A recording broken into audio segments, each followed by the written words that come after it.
दंगे प्लान कर सकता, एग्जीक्यूट कर सकता तो चीफ मिनिस्टर होता।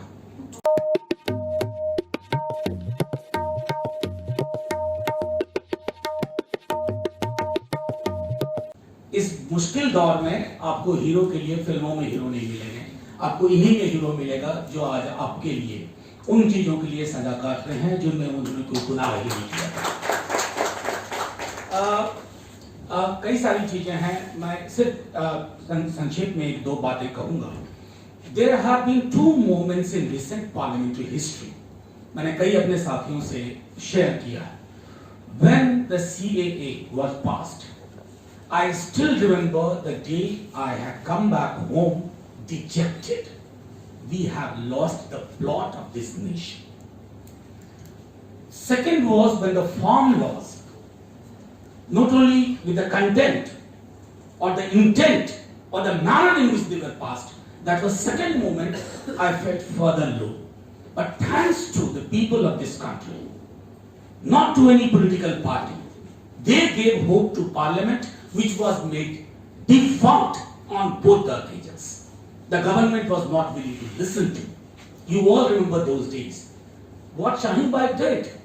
शाहीन बाग को मतलब एक मैं समझता हूं कि क्या कहते हैं सर, आप तो हिंदी के हैं, सर्वनाम से वो जातिवाचक संज्ञा हो जाना होता है ना, कि नाम संज्ञा हो गया पूरे देश में। शाहीन बाग, शाहीन बाग, शाहीन बाग। मुश्किल सरकार की स्थिति को शाहीन बाग से डील नहीं कर सकते थे, हाँ उसको डेमोनाइज कर सकते थे, और उसके लिए उन्होंने तरीका निकाला जिसमें उमर खालिद की अमरावती की स्पीच आपने सुनी। आपको बताऊं, उमर गिरफ्तारी से पहले, और ये जो प्रशांत भाई कह रहे थे कॉन्स्पिरेसी वाली बात, हम दोनों बिहार से एक साथ एक ही फ्लाइट में आए। वो कहीं और गए थे बिहार में सीएए के लिए प्रोटेस्ट में, और मैं कहीं और था। हम लोगों ने बातें भी की, और मैं समझता हूं जितने भी लोगों से मैं उस दौर में जेएनयू के मिला, उसमें he was one of those brightest on contaminated mind. आप उस आदमी पर आरोप लगा रहे हैं, और वैसे सैकड़ों लोगों पे, मीरान हैदर हमारे साथ काम करता था, रिलीफ का काम करता था, अपने उसको यूएपीए जैसी चीज मानकर किया हुआ। तो बहरहाल मैं सिर्फ इतना कहना चाहता हूं कि इस मुल्क में कुछ चीजें बीते दिनों में हुई। आज एक छोटा वाकया पहले शेयर करूंगा। एक साहब हैं, उनका पूरा वैश्विक दर्शन मठ का है, लेकिन उत्तर प्रदेश उनके हाथ में आ गया नारियल की तरह। तो मैंने किसी बात पे कहा कि अगर मदर ऑफ टेररिज्म की बात होगी तो जरा, उमर ने कहा था, मैंने कहा who was the first terrorist in independent India. अब उसकी पेरेंटेज पता करो ना, कि नाथूराम गोडसे की पेरेंटेज क्या है, ideological parentage I, not the biological parentage, वो पता करिए। मुझे दुख के साथ ये कहना पड़ रहा है कि मेरी टाइमलाइन पे बहुत कम लोगों ने इस बात के पक्ष में कि ये सच है। ज्यादातर लोग ये कहते रहे कि फर्क करना सीखिए, नाथूराम गोडसे टेररिस्ट नहीं था। और मुझे कुछ लोगों ने तो उसमें जो पुलिस के लोग मुझे ज्ञान भी दे रहे हैं कि टेररिस्ट को डिफाइन करने में आपसे गलती हो रही है, there is a difference between assassin and terrorist. बहरहाल मैं उस प्रशांत भाई डील करेंगे वो। मैं सिर्फ इतना कहना चाहता हूं कि कुछ तो बदला है हमारे देश में, और वो बदला सिर्फ इसलिए है कि पॉलिटिकल पार्टीज में भी कमोबेश, और मैं कहना चाहता हूं साफ खुल करके, you can not defeat this kind of politics of this regime by becoming photocopy of that regime.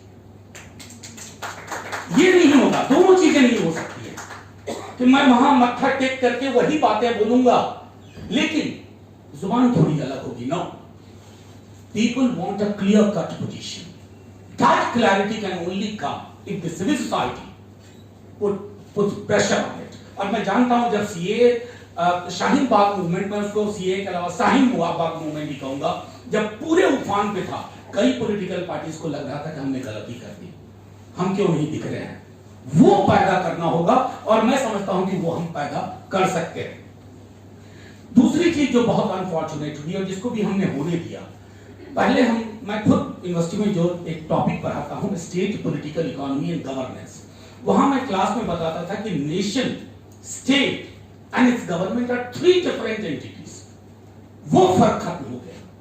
मतलब तुर्रा ये कि मैं रेलवे के प्राइवेटाइजेशन के खिलाफ बोलूं, तो मुझ पे आप एंटी नेशनल का आरोप लगा दोगे। वो बेचारे पत्रकार महोदय, उन्होंने 6 महीने पहले कह दिया था कि विजय रूपाणी जाने वाले हैं, उनको सेडिशन में आपने डाल दिया। अब क्या करोगे? सेडिशन किस पे होना चाहिए? और मैं तो कहूंगा ऑन लाइटर वे, हालात ऐसे पैदा हो गए हैं ना कि अगर उमर दंगे प्लान कर सकता, एग्जीक्यूट कर सकता तो चीफ मिनिस्टर होता, जेल में नहीं होता। आजकल रिवॉर्ड सिस्टम बदला हुआ है। फाइनली एक चीज मैं जरूर कहूंगा, हम अद्भुत मुल्क है। प्रशांत जी, जब 4 जजों ने प्रेस कॉन्फ्रेंस की थी, हमें लगा था कि क्रांति की शुरुआत हो रही है 18 ईस्वी में। हमें लगा कि ये जेपी मूवमेंट आ रहा है। कितने बेवकूफ निकले हम, कितने गधे निकले। हमारी समझ, हम मूलतः एक बुत परस्त मुल्क है। एक मूर्ति चाहिए हमें तुरंत, अरे फलाना ये हमारा उद्धार करेंगे। आपने देख लिया, और अभी भी मैं देख रहा हूं जुडिशियरी में, चाहे वो माननीय सुप्रीम कोर्ट के चीफ जस्टिस हो, अदर जजेस हो, what you speak in a seminar should get reflected in your judgment, otherwise no.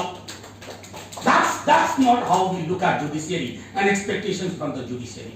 Lower courts have done significantly well.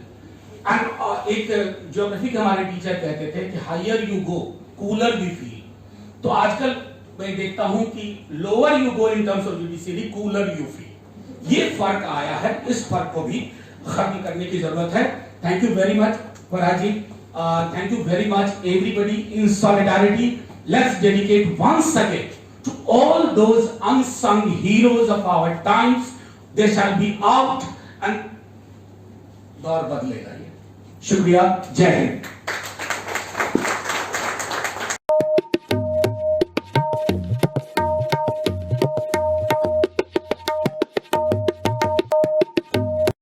Kindly like, share and subscribe our YouTube channel.